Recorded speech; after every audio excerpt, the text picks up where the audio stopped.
Welcome to Haripriya's media. CM బంధువు బాలినేని శ్రీనివాస్ రెడ్డి జనసేనలో చేరతారన్న ప్రచారం జోరుగా సాగుతుంది.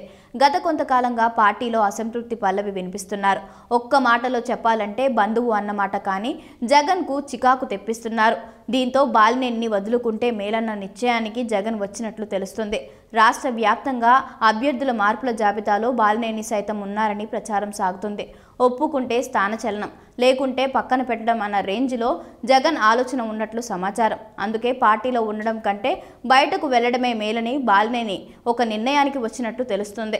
వైసీపీ అంతర్గత సర్వేలో బాలినేనికి వ్యతిరేక పవనాలు వీస్తున్నట్లు తెలుస్తుంది. అందుకే అక్కడ ప్రయోగం చేయాలని జగన్ డిసైడ్ అయ్యారు. చీరాల ఎమ్మెల్యే కరణం బలరాంను ఒంగోలుకు పంపించాలని చూస్తున్నారు. కానీ అందుకు బాలినేని ససేమిరా అంటున్నారు. అయితే హైకమాండ్ నుంచి స్పష్టమైన ఆదేశాలు రావడంతో ఏం చేయాలో పాలుపోవడం లేదు. ఇటీవల అర్ధరాత్రి వరకు ముఖ్య అనుచరులతో సమావేశమైన బాలినేని పార్టీ మారడం ఉత్తమమని తన భావాన్ని వ్యక్తపరిచినట్లు సమాచారం. ప్రస్తుతం రీజనల్ కోఆర్డినేటర్ గా ఉన్న విజయసాయిరెడ్డిని బాలినేని ప్రత్యేకంగా కలిశారు. కీలక చర్చలు జరిపారు.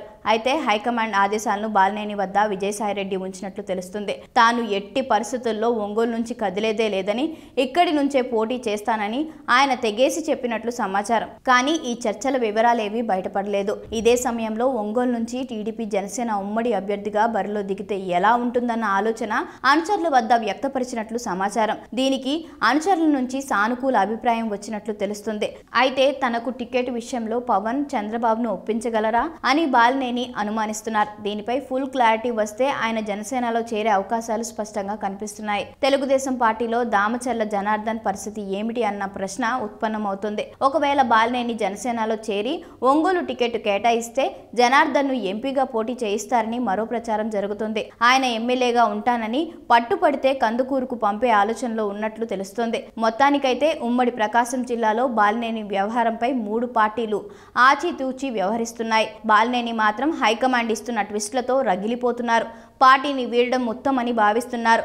కానీ ఇతర పార్టీల నుంచి సరైన ఆఫర్ వస్తేనే గోడ దాటాలని చూస్తున్నారు. మరి ఏం జరుగుతుందో చూడాలి.